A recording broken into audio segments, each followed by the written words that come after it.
What's up guys, welcome to my channel Towards AI. So this is my first video on machine learning. I'm going to start with introduction. And guys, let me tell you, this whole machine learning series will be on the mathematics and code. I'm going to use Python to code because it's a lot more efficient to code in Python for machine learning, because there is lots of there's different libraries which will make your code efficient.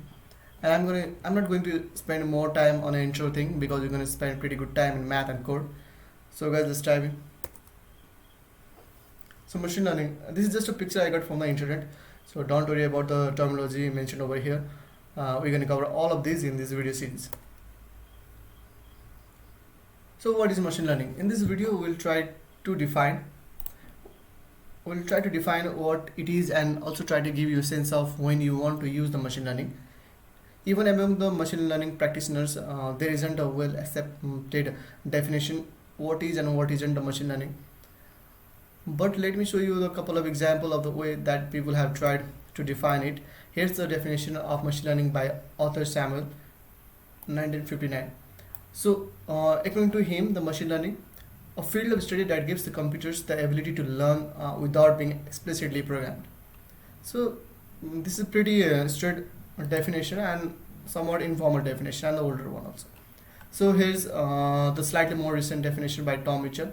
So according to him, a computer program is said to learn from experience E with respect to some task T and some performance measure P if its performance on T is measured by P improves with experience E. So I hope you guys heard about the checkers play. So consider the checkers play. So for the checkers playing,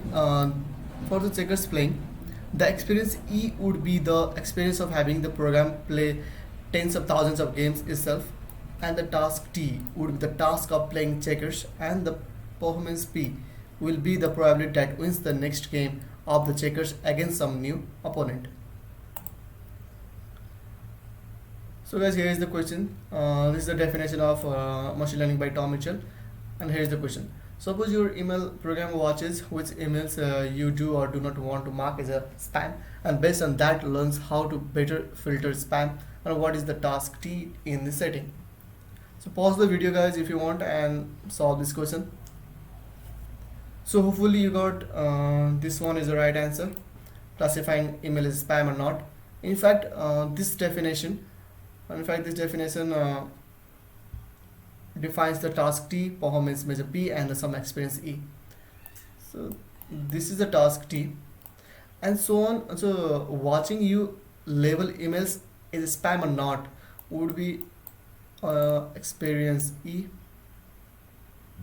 Okay, so this is the experience E, and the fraction of the emails correctly classified, that might be performance P. So this one, the number of emails correctly classified as spam or not, will be performance P. Okay, so I hope you got the whole idea about the definition of machine learning by Tom Mitchell. So moving forward, so these are the algorithm we're going to focus on: supervised learning, unsupervised learning, and the reinforcement learning and recommender system. So before moving on, I want to tell you that in the supervised learning we already knew the output. So in supervised learning we already knew the output, whereas in the unsupervised learning we do not know the output. Okay, so supervised learning, consider the graph over here. Housing price prediction. In the y-axis we have price in $1,000, and in the x-axis we have size in the feet square. So this graph shows the price of house with respect to size of house. Here we plot the given data. Let's assume the pink straight line. So this pink straight line, sorry for that. So this pink straight line best fits our data. So I mean it shows the price of house near to the actual price of the house. So we'll study how to find that line later in this video.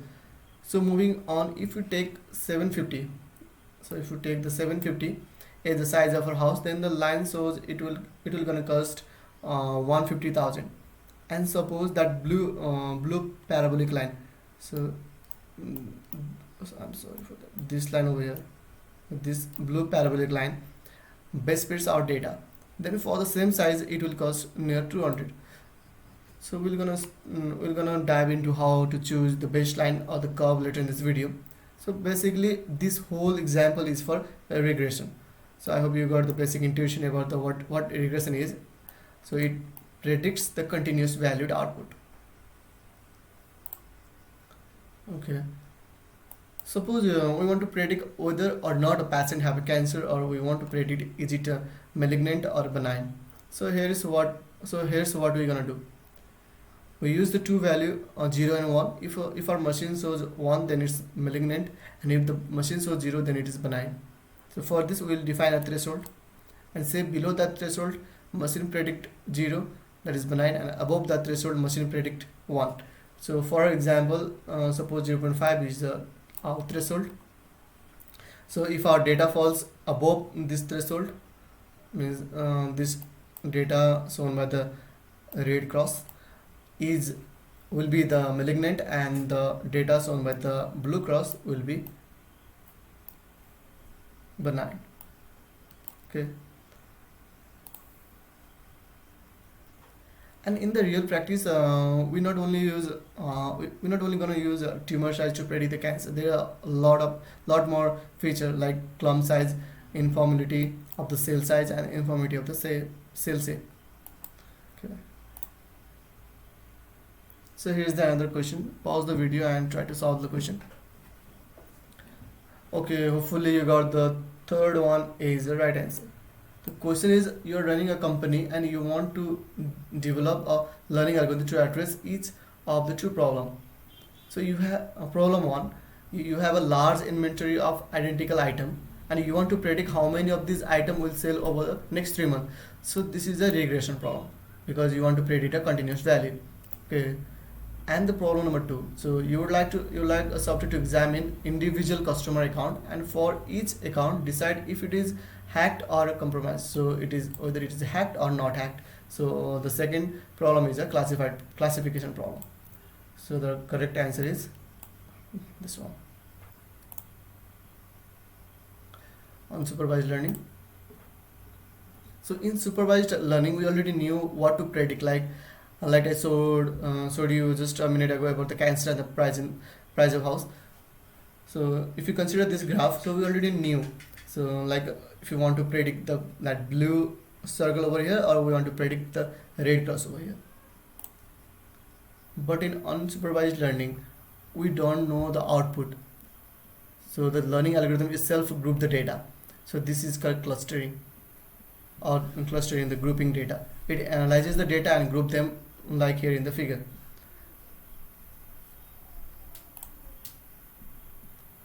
So this is the example of clustering. It is in the organize the computing clusterings, social network analysis, market segmentation, and astronomical data analysis.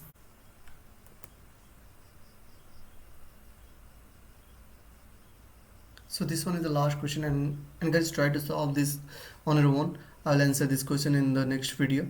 And that's it for today, guys. In the next video we're gonna dive more into supervised learning. Thank you for watching my video. If you like my video, give thumbs up, and don't forget to subscribe my channel towards AI and hit the bell icon so you will be notified whenever I made the new video. Have a nice day.